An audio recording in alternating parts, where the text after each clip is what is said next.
আসসালামু আলাইকুম ওয়া রাহমাতুল্লাহি ওয়া বারাকাতুহু। আমি ডক্টর এইচ.এম. ওমর ফারুক, চন্দ্রগঞ্জ পশ্চিম বাজার, লক্ষ্মীপুর। গত 2 সপ্তাহ আগে দুই সপ্তাহ আগে আমাদের এই পেশেন্ট জনাব আসাদ মোল্লা, রেমিডিয়ান কোম্পানির একজন মার্কেটিং অফিসার। উনি আমাদের হোমিওপ্যাথি, রেমিডিয়ান কোম্পানি হোমিওপ্যাথি।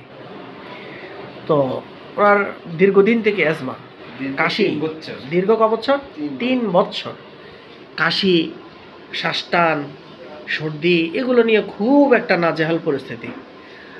উনি অনেক ডাক্তার দেখিয়েছেন। যাই হোক, আমাকে বলার পরে আমি টেস্ট চেকিং করে সিমটম সিমিলারিটি ঠিক রেখে আমি ওষুধ প্রয়োগ করছিলাম। কি ওষুধ দিয়েছিলাম বলেন তো আপনি? ফসফরাস। উনি তো জানে, কারণ উনি তো এই কোম্পানি চাকরি করে, হোমিওপ্যাথিক কোম্পানি চাকরি করে। এখন কি অবস্থা আছেন একটু বলেন তো সবার উদ্দেশ্যে। আলহামদুলিল্লাহ, আমি আগের চেয়ে অনেক অনেক ভালো আছি ইনশাআল্লাহ। মানে আমার ওই শ্বাসকষ্টটা অনেক কমে গেছে। আমার ওষুধ শেষ হয়ে যাওয়ার পরে আমি ডাক্তারের কাছে আবার চলে আসছি আজকে। আমি বলেছিলাম এই কথাটা আপনাকে যে আমাদের হোমিওপ্যাথি কোম্পানিতে চাকরি করে, আর আমরা হোমিওপ্যাথি ডক্টর, আমরা ওষুধ রোগীদেরকে দেই। আমাদের এই রিপ্রেজেন্টেটিভ যদি ভালো রাখতে আমরা না পারি, তাহলে এই চিকিৎসা করে আর লাভটা নেই। এই কথাটা বলছিলাম না? তাহলে great, this is a great successful case. হোমিওপ্যাথির রাজমুকুটে আরও একটি সফলতার পলক যুক্ত হল। যে সমস্ত রোগীরা হতাশ হয়ে যায়, বিভিন্ন রকমের ওষুধ সেবন করার পরেও যখন আরোগ্যের কোনো আলামত তারা দেখতে না পায়, তখন তারা হতাশ হয়ে যায়। এই হতাশ মানবতা, রুগ্ন মানবতাটাকে তার শান্তির জায়গায়, সুস্থতার জায়গায় ফিরিয়ে আনাটাই একজন হোমিওপ্যাথি ডক্টরের কর্তব্য। উসিলা হিসাবে আমি বলবো না এই কথা, তারা সুস্থ করা মালিক একমাত্র আল্লাহ, উসিলা হিসাবে। কিন্তু কথা হলো, ডাক্তার সঠিক ওষুধ নির্বাচন করতে জানতে হবে, ঠিক না? আপনি এর আগে হোমিওপ্যাথি চিকিৎসা করছেন না?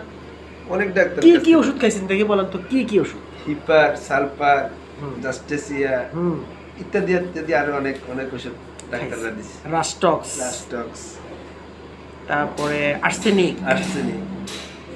কিন্তু ফসফরাস কিন্তু কেউ আপনাকে প্রয়োগ করে নাই। করবে কেমনে? ওরা তো রোগের ট্রিটমেন্ট করছে, রোগীর ট্রিটমেন্ট করে নাই।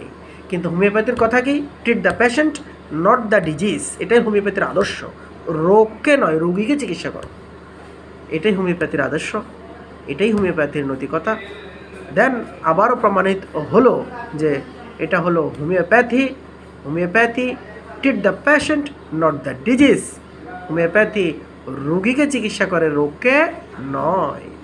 This is the art of homeopathy, this is the efficacy of homeopathy.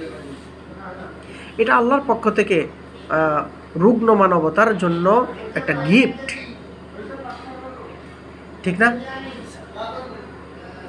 তো সুতরাং আমরা যারা হোমিওপ্যাথ আছি, রোগ নয় রোগীকে চিকিৎসা করুন, এই সূত্রটা ভালো মতো রপ্ত করুন এবং সেটা অভ্যাস গড়ে তুলুন।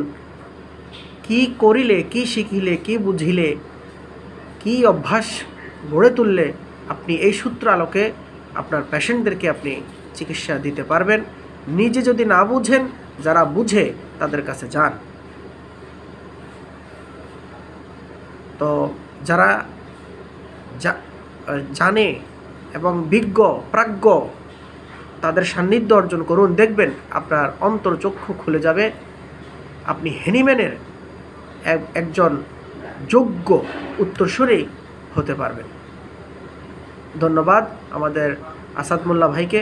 তার উজ্জ্বল ভবিষ্যৎ আমরা কামনা করি, সুস্বাস্থ্য কামনা করি এবং তার পরিবার, তার সন্তান সন্ততি নিয়ে সে যেন সুন্দর থাকতে পারে, ভালো থাকতে পারে, তার শরীর স্বাস্থ্য সুস্থ নিয়ে ভালো কাজ করতে পারে, কোম্পানিকে আরও বেশি সময় দিতে পারে। এই আশাবাদ ব্যক্ত করে আমার ভিডিওটা এখানে আমি সমাপ্ত ঘোষণা করলাম। আসসালামু আলাইকুম ওয়া রাহমাতুল্লাহি ওয়া বারাকাতুহু।